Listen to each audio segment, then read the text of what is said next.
In front of me is NUBIA Focus 2 Ultra, and today I would like to show you how you can delete a password from Passwords Manager.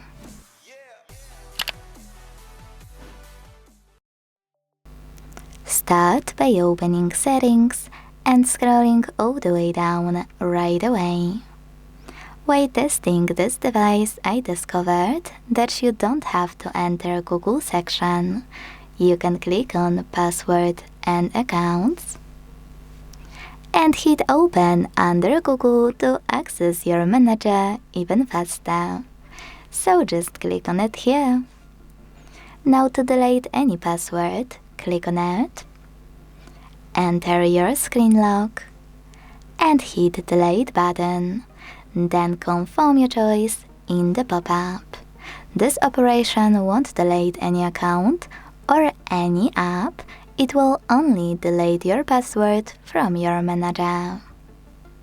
Thanks so much for watching. If you enjoyed this video, leave a like, comment and subscribe.